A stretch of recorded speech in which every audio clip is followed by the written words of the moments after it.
He had never left the office before sunset in his entire career. Not once in 25 years of turning ambition into billions, of transforming handshakes into empires, of building towers that scraped the sky while forgetting the names of those who kept them standing. But on this particular Thursday afternoon, something inside Charles Whitman, the 40-year-old billionaire whose name graced Forbes covers and federal investigations alike, felt unbearably heavy, as if the weight of everything he'd built had finally become too much for one man to carry. From his glass-walled penthouse office on the 47th floor, Charles could see half the city. The skyline he'd helped shape with steel and concrete, the neighborhoods he'd transformed with development deals, the waterfront he'd reclaimed with projects that made environmentalists weep and investors celebrate. His empire sprawled across 3 states. Luxury hotels, commercial real estate, tech startups he'd bought and gutted for profit. His name appeared on buildings, on lawsuits, on charitable foundations that existed more for tax breaks than compassion. He had everything a man could want, and somehow it all felt like nothing. The emergency meeting notification blinked red on his phone. His assistant, Jennifer, had already buzzed twice about the board members waiting in the conference room. A merger worth $400 million hung in the balance, requiring only his signature and his presence. But Charles found himself staring at the glass walls of his office, seeing not his reflection but a stranger. A man who couldn't remember the last time he'd slept through the night, who took pills to stay awake and pills to fall asleep, who measured success in numbers that never felt like enough. Something cracked inside him. Not his body, but something deeper, something spiritual and irreparable. Without a word to Jennifer, without explanation to the waiting board members, without responding to the dozen emergency calls lighting up his phone, Charles Whitman stood up, grabbed his briefcase out of habit, and walked out of his office. Behind him, he heard Jennifer's shocked voice calling his name, heard the conference room door open as executives emerged looking for him, heard his phone buzzing with increasing urgency. He ignored it all. The elevator ride down felt longer than it ever had, 47 floors of silence and fluorescent light. The parking garage was cool and dim, his black Mercedes waiting where it always waited, but he paused before getting in, his hand on the door handle, wondering what he was doing, where he was going. Home, he realized. He was going home. 2 hours early. An impossibility that felt like rebellion. He drove through the city without really seeing it, past restaurants where he'd closed deals over expensive wine, past construction sites bearing his company's name, past people on sidewalks whose lives intersected with his only through rent checks and employment contracts. The city glowed with indifferent light, beautiful and cold, and Charles felt nothing but exhaustion seeping into his bones. When he pulled into the circular driveway of his estate, the sun still hung stubbornly in the sky, refusing to set. The mansion rose before him. 12,000 square feet of marble and glass, rooms he barely entered, hallways that echoed with emptiness. He bought it 5 years ago because it made a statement. He couldn't remember the last time it felt like home. He turned off the engine and sat in silence, keys in hand, staring at the front door. Something felt wrong in a way his instincts recognized before his mind could name it. The house that usually hummed with distant activity, gardeners, cleaners, the faint sounds of life maintaining life, now felt frozen, suspended, as if time itself had stopped breathing. Before this unexpected arrival reveals its secret, take a moment to like this video, subscribe to this channel, Nal's Haven, and stay with us, because what Charles is about to hear will challenge everything he believes about loyalty, silence, and the people we often overlook. Charles stepped out of the Mercedes, his shoes crunching on the gravel drive, and approached the front door with his key already in hand. The silence pressed against his ears, thick and unnatural. He slid the key into the lock, felt the first tumbler click into place, began to turn it for the second. The door flew open. A hand shot out, fingers closing around his wrist with startling strength. And before Charles could process what was happening, he was being pulled inside with desperate force. His briefcase hit the marble floor with a crack that echoed through the foyer. His mouth opened to shout, to demand an explanation, but then he saw her. Linda Miller. The maid. 28 years old, he remembered from her background check, though he'd barely looked at her since the day he'd approved her hiring 8 months ago. But he looked at her now, really looked, and saw dark eyes burning with an intensity that stopped the words in his throat, saw the sheen of sweat on her forehead, saw one finger pressed firmly against her lips as she whispered with trembling urgency, "Be quiet. Don't say a word."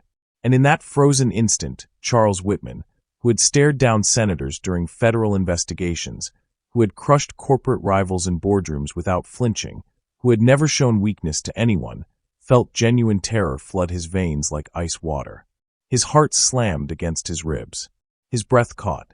The world tilted sideways. His mouth opened, to ask what was happening, to demand she let go of him, to assert some measure of control. But Linda's hand clamped over it before sound could escape. Not gently, not respectfully, with the desperate force of someone who understood that noise meant death. Her palm pressed hard against his lips, her other hand gripping his arm, and she dragged him backward across the marble floor. Charles stumbled, his expensive shoes sliding, his body moving not by choice but by her will. She pulled him into the shadows beneath the grand staircase, toward the coat closet he'd never opened himself, the one the staff used for storing seasonal things he never thought about. The door swung open. She shoved him inside among winter coats and the smell of cedar and mothballs. He crashed against cashmere and wool, coats that cost thousands of dollars cushioning his fall into darkness. Linda pressed in beside him, her body trembling against his, and pulled the door shut with agonizing slowness, careful not to let it click too loudly. The blackness was absolute, suffocating. Charles's breath came fast and shallow, panic rising in his throat, but Linda's hand stayed clamped over his mouth, her fingers digging into his cheek. And then he heard it. Footsteps. Overhead. On the second floor. Slow. Deliberate. Heavy boots on hardwood. Moving from room to room with methodical precision. Footsteps that had no right to be there, in his house, in his private sanctuary where he paid for security systems and iron gates and the illusion of absolute safety. Charles's eyes went wide in the darkness. His body went rigid. Through the thin crack where the closet door didn't quite meet the frame, he could see a sliver of the foyer. The afternoon light slanting through the windows, dust motes drifting in the stillness and shadows. Shadows that didn't belong. Linda's breath was hot against his ear, ragged and frightened, and Charles realized with a jolt that shook him to his core. She was terrified too. But she'd still grabbed him. Still acted. Still saved him. The footsteps overhead grew louder, moving toward the stairs. And in the suffocating darkness of that closet, pressed against winter coats worth more than Linda's yearly salary, Charles felt his carefully constructed world tilt sideways. Everything he understood about power, about control, about the natural order of his life, it all collapsed in the space between one heartbeat and the next. The cashmere coat against his cheek probably cost $4,000. He'd never worn it, never even looked at it after the purchase. Linda made $15 an hour. The math hit him with sickening clarity. She would have to work for weeks just to afford one sleeve of the coat, now cushioning his terror. Through the crack where the closet door didn't quite seal, Charles could see fragments of his foyer. The marble floor he'd imported from Italy gleamed in the afternoon light. Shadows moved across it, long, distorted shapes that didn't belong.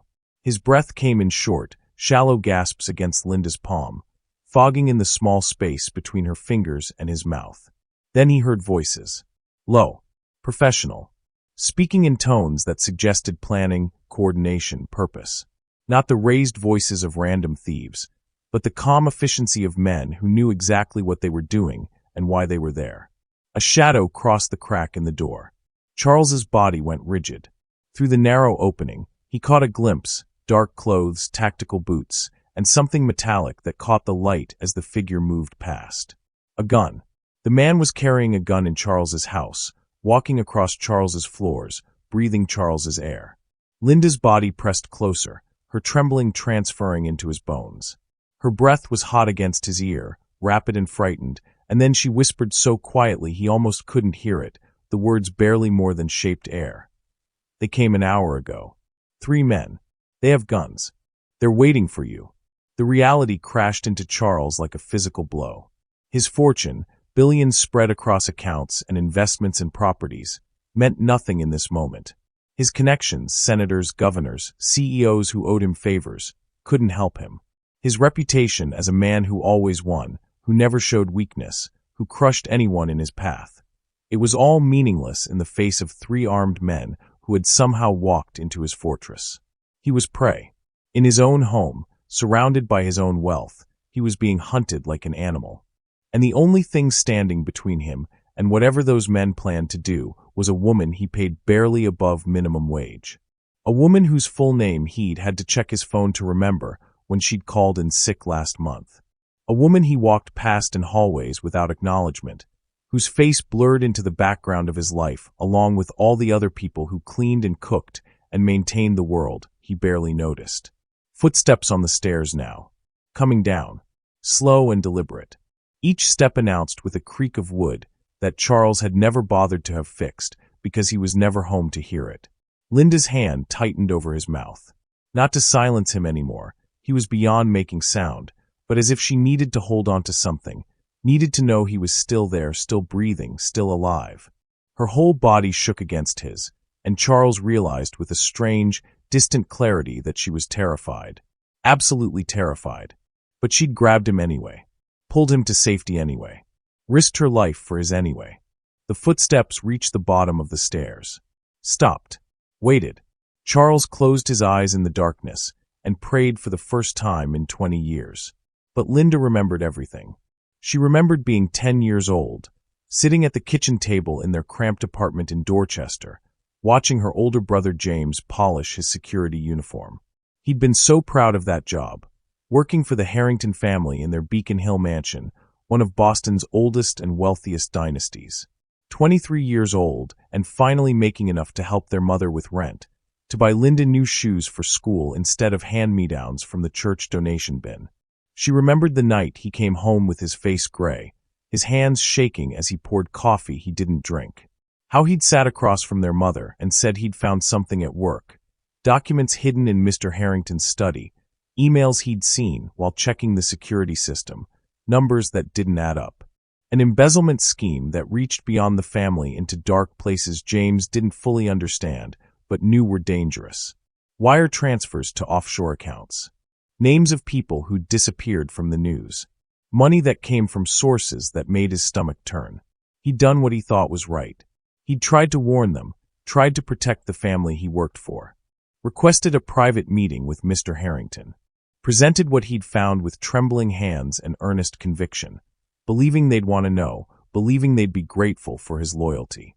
Instead, they'd dismissed him as paranoid, called him confused, overly suspicious, too young to understand complex financial matters.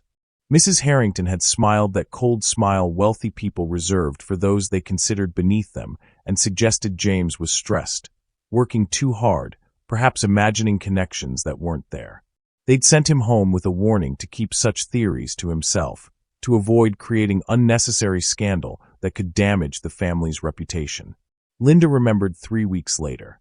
The police at their door at midnight. Their mother's scream that seemed to go on forever. James's car had gone off a bridge in the rain. An accident, they said. Tragic, they said. No witnesses, they said. The Harringtons had sent flowers. An enormous arrangement that barely fit through the door of their apartment. A card expressing their deepest condolences, signed with elegant cursive that probably came from an assistant. They'd paid for the funeral, a gesture of generosity that made everyone praise their kindness. But nothing changed. No investigation. No questions asked. The Harringtons continued their life of comfort and influence, and James was buried in a cemetery plot that charity provided, and their mother never stopped crying in the middle of the night when she thought no one could hear. Linda had stood at that grave in a black dress borrowed from a neighbor because they couldn't afford funeral clothes. 10 years old, watching dirt fall on her brother's coffin, and she'd made herself a promise. If she ever saw danger coming for someone, no matter how powerful they were, no matter how little they noticed her, she would never stay silent. Never let wealth blind people to the threats that poverty taught you to see. Never let another person die because the powerful found truth inconvenient. In the darkness of the closet, with Charles Whitman's rapid breathing against her palm and footsteps prowling just outside, that promise burned in Linda's chest like a living thing. James had tried to save people who didn't value him, and they'd let him die for it. But she wouldn't let history repeat itself. Not today. Not while she still had breath in her body and the courage her brother had given her with his death. Upstairs, the intruders were searching with systematic precision. Charles could hear them moving through his home like they owned it. Drawers sliding open, objects being moved, the soft thud of closet doors. Not frantic. Not rushed. They had time. They knew he would come home eventually. They'd been waiting. Through the blood pounding in his ears, through Linda's ragged breathing and his own thundering heartbeat, Charles caught fragments of conversation. One of the men was on the phone, his voice carrying down the stairs in low, measured tones. Checking the bedroom now. No sign yet. He'll show. His car's in the driveway.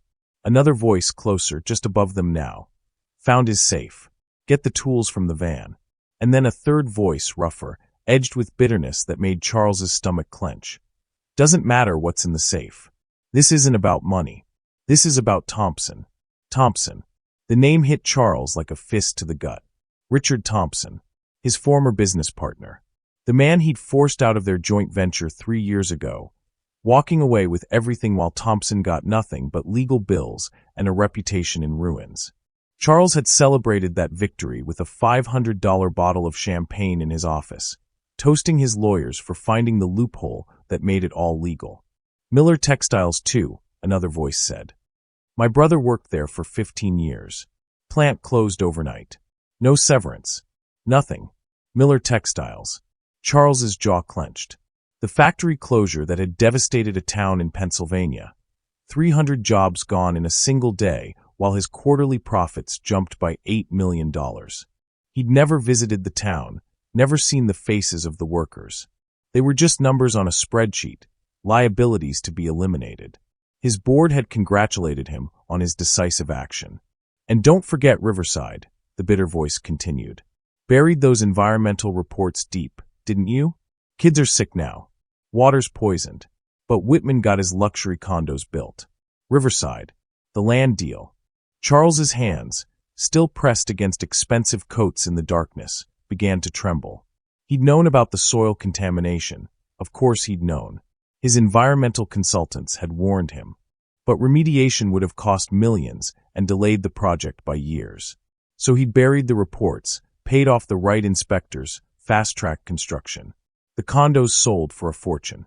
He'd never thought about what happened to the families downstream. The realization crashed over him with sickening clarity. These weren't random criminals. They weren't here to rob him.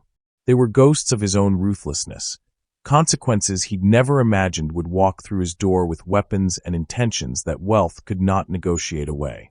Every decision he'd made in boardrooms, every deal he'd celebrated with champagne and self-congratulation, every person he'd dismissed as insignificant or expendable, they'd all led here. To this moment.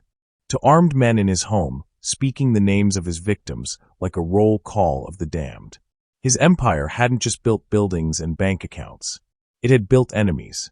Real people with real grievances and real rage, people he'd never considered human enough to matter, now hunting him in the darkness of his own mansion. The bitter irony tasted like ash in his mouth. He'd spent 25 years accumulating power, and all that power had done was paint a target on his back. Every victory had planted the seeds of this moment. Every ruthless decision had been a brick in the wall that was now closing in around him. He's got to be here somewhere, one of the men said, footsteps moving toward the stairs again. Check downstairs. Linda's fingers dug into Charles's arm. Her whole body tensed. The footsteps began descending. Minutes felt like hours in that closet. Linda's hand stayed pressed against Charles's mouth, not because he was trying to speak anymore. He was far beyond words, but because she could feel him shaking. Tremors that started in his chest and radiated outward, uncontrollable trembling that he couldn't stop no matter how much he willed his body to be still. The panic was rising in him like water filling a sealed room, and she could sense it, could feel it transferring through skin and bone and shared terror. Her touch wasn't restraint anymore. It was reassurance. Her palm against his lips, her fingers curved around his jaw, her thumb pressed gently against his cheek. All of it saying without words, "You're not alone. I'm here. We're going to survive this." In the suffocating darkness, pressed together among coats that cost more than her car, something fundamental shifted between them. The barriers that had always existed, employer and employee, billionaire and maid, the invisible wall of class and wealth that kept people like them in separate worlds. All of it dissolved in the shared intimacy of terror. She could feel his heartbeat thundering against her arm. He could feel her breath catching with each distant sound. They were just two people trying not to die. And for the first time in 8 months, maybe for the first time in his entire life, Charles truly saw Linda Miller. Not as furniture that moved through his peripheral vision, not as a function that kept his house clean, but as a person, a woman with her own history, her own courage, her own reasons for risking everything in this moment. She'd grabbed him without hesitation, pulled him to safety while his mind was still processing the danger. She'd been aware, vigilant, prepared, qualities he'd paid millions for security systems to provide, yet she'd done it with nothing but her own eyes and instincts and willingness to act. While he'd been sitting in his car feeling sorry for himself, she'd been watching, noticing, planning how to keep him alive. Upstairs, the footsteps continued their methodical search. Room to room, closet to closet. The voices rose and fell like a tide, growing louder when the men gathered to confer, fading as they split up to search different areas, then swelling again with frustration when they found nothing. Where the hell is he? Maybe he left on foot. Check the grounds again. His phone's still pinging from inside the house. He's here somewhere. Charles's eyes had adjusted enough to make out the faint outline of Linda's face in the darkness, the curve of her cheek, the tension in her jaw, the way her eyes stayed fixed on the crack in the door, never wavering, always watching. How many times had he walked past her in the hallway without meeting her eyes? How many times had she served him breakfast while he scrolled through his phone, never acknowledging her presence? She was 28 years old. He knew that from her file. But what else did he know? Did she have family? Friends? Dreams she worked toward while cleaning his toilets and folding his clothes? He couldn't answer a single question about the woman who was currently saving his life. The shame of it settled over him like a weight. Above them, a door slammed. Voices sharp with anger. We've been here 2 hours. If someone spots the van. 10 more minutes. Check the basement. Linda's grip tightened on Charles's arm. Her body tensed. But she didn't move, didn't make a sound, and neither did he. And then, faint but unmistakable, growing slowly louder in the distance, sirens. The change was immediate. The sirens grew louder, no longer distant but approaching fast, multiple vehicles converging on the estate. And upstairs, the voices that had been methodical and controlled suddenly turned sharp with alarm. Cops. How did they? Move. Now. Footsteps that had prowled with patient certainty now thundered in panic. The careful planning, the meticulous search, the coordinated hunt, all of it collapsed into desperate scrambling. Drawers slammed shut. Something heavy hit the floor. Boots pounded across hardwood in different directions. The back way. Go, go, go. Charles felt Linda's body tense beside him, every muscle coiled tight, her hand gripping his arm with bruising force. They could hear the intruders running through the house now, no longer bothering with stealth, racing toward the rear exit. The kitchen door crashed open. Voices shouted in the distance, growing fainter. Car doors slammed. An engine roared to life. Tires screeched against asphalt, the sound cutting through the air like a scream, and then fading, gone. Silence rushed in to fill the void, broken only by the growing wail of sirens. Linda's hand slowly, carefully, removed itself from Charles's mouth. Her fingers trembled as they pulled away, leaving his face cold where her palm had been pressed for what felt like hours.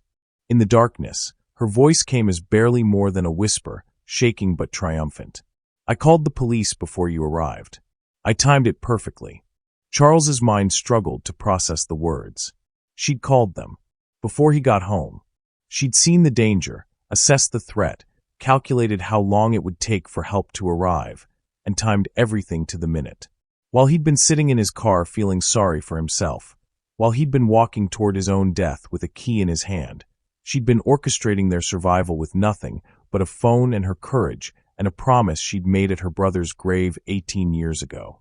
Outside, multiple vehicles skidded to stops. Car doors flew open. Commands were shouted.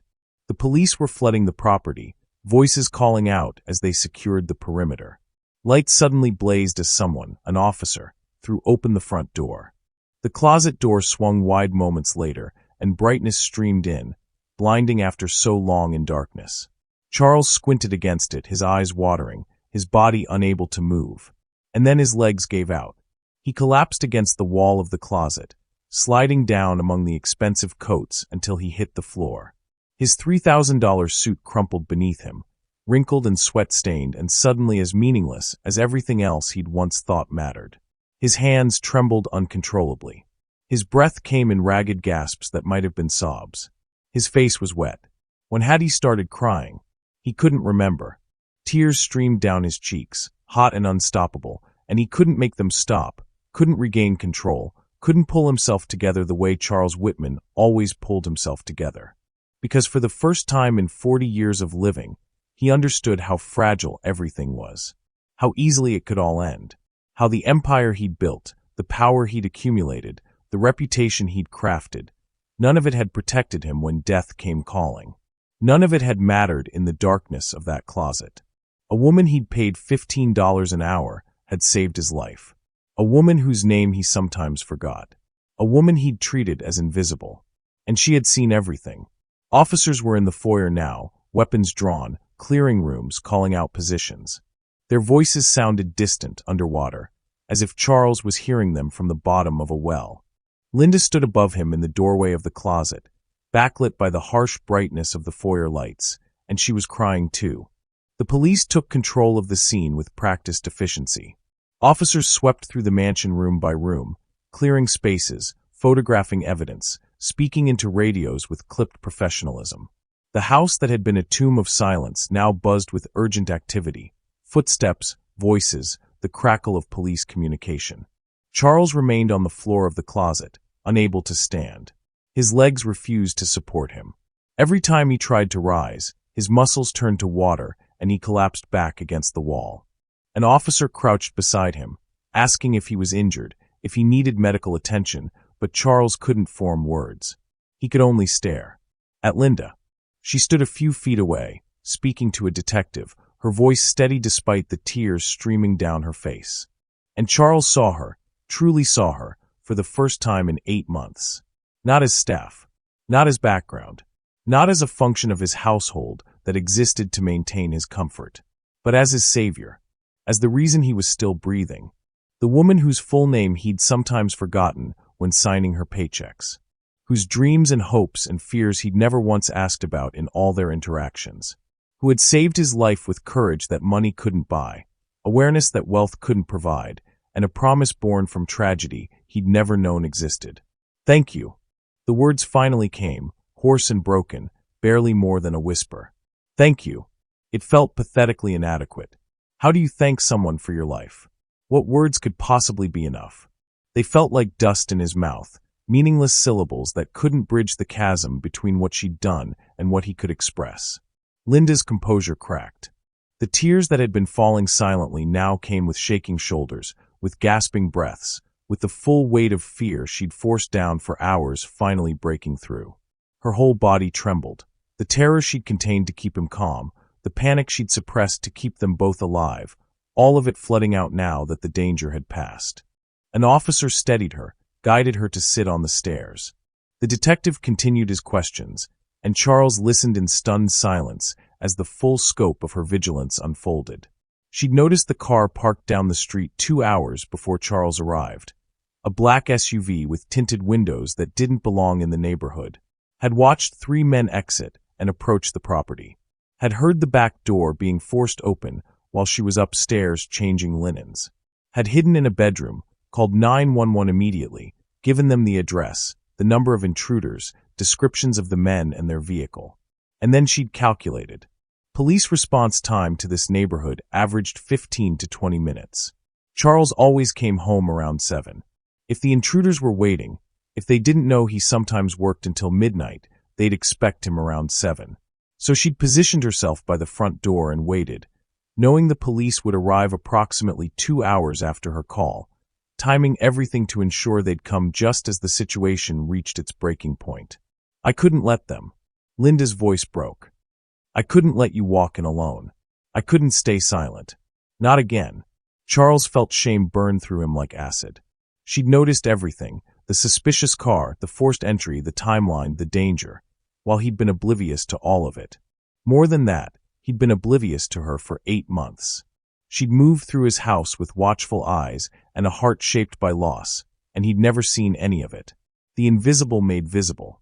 He looked at her now, really looked, and saw not a maid but a woman of extraordinary courage who'd risked everything for someone who'd given her nothing but a paycheck and indifference.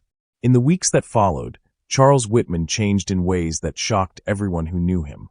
He started with Thompson, called his former business partner personally, not through lawyers, and proposed a settlement that went beyond what any court would have ordered. Then he moved to Miller Textiles, announced the factory would reopen with upgraded equipment, better wages, and profit sharing for workers. The town in Pennsylvania that had been devastated 3 years ago barely believed it was real until the construction crews arrived. Riverside came next. Charles hired independent environmental firms to assess the contamination he'd buried, then funded a complete cleanup that cost him $40 million. He met with the families whose children had gotten sick from the poisoned water, sat in their living rooms, and listened to their stories without his lawyers present. He couldn't undo what had been done, but he could acknowledge it, apologize for it, and spend whatever it took to make it right. His board called emergency meetings. His investors demanded explanations. Some called him crazy. Others accused him of a publicity stunt. Charles didn't care what they called it. He'd spent 25 years building an empire on the backs of people he'd never bothered to see. Now he saw them. All of them. Linda Miller was promoted to head of his personal security team. Not as a gesture or a token, but because she demonstrated skills that went beyond courage: situational awareness, strategic thinking, the ability to act decisively under pressure. Her salary reflected her true value: $150,000 a year plus benefits. When she protested it was too much, Charles told her it wasn't nearly enough. He established the James Miller Foundation, named after the brother she'd lost, dedicated to protecting whistleblowers and workers who spoke truth to power. Millions in funding for legal protection, financial support for those who lost jobs for doing the right thing, programs to ensure that people like James wouldn't die for trying to warn those too comfortable to listen. The business world watched in stunned silence as Charles Whitman, the ruthless billionaire who'd crushed competitors without mercy, transformed into something they didn't recognize. Some called it redemption. Others called it weakness. Charles called it waking up. Because he'd learned, in the suffocating darkness of a closet where his billions meant nothing and his reputation couldn't save him, that real strength wasn't measured in bank accounts or boardroom victories. It wasn't measured in buildings with his name on them or Forbes lists that tracked his wealth. Real strength was measured in the courage of a 28-year-old woman whispering, "Don't say a word," while saving a man who'd never even learned her middle name. It was measured in promises kept at gravesides, in vigilance that went unnoticed and unappreciated, in the willingness to risk everything for someone who'd given you nothing but indifference. 6 months after that Thursday afternoon, Charles sat in Linda's new office, sleek, professional, windows overlooking the city, reviewing a proposed development deal. She'd flagged 3 concerns: environmental impact, displacement of low-income residents, and suspiciously favorable terms that suggested someone was being paid off. "We can't do this," she said simply, sliding the folder back across her desk. "Not like this." Charles nodded and closed the folder. 3 years ago, he would have buried those concerns and pushed the deal through. Now he listened. Now he saw. The invisible had become indispensable. The overlooked had become essential. And Charles had finally learned what he should have known all along: that true power doesn't announce itself with buildings and bank accounts and names on Forbes lists. Sometimes it looks like a maid grabbing your wrist at the front door. Sometimes it sounds like a desperate whisper in the dark. Sometimes it's the courage to act when everyone else would freeze, to speak when silence would be easier, to see danger that wealth makes invisible. And sometimes, if you're very lucky and given a second chance you don't deserve, you learn to recognize it before it's too late. Charles Whitman had learned. Finally, in the darkness of a closet where a woman he'd never truly seen became the only reason he lived to see anything at all. The end. If you enjoyed this story, don't let it end here. Like this video, subscribe to this channel, Now's Haven, and share it with someone who needs a reminder that courage often comes from the voices we almost ignore. Leave a comment and tell us what moment moved you the most. And when you're ready, click the next story on your screen, because there are more stories waiting that remind us how easily we can miss what truly saves us. See you there.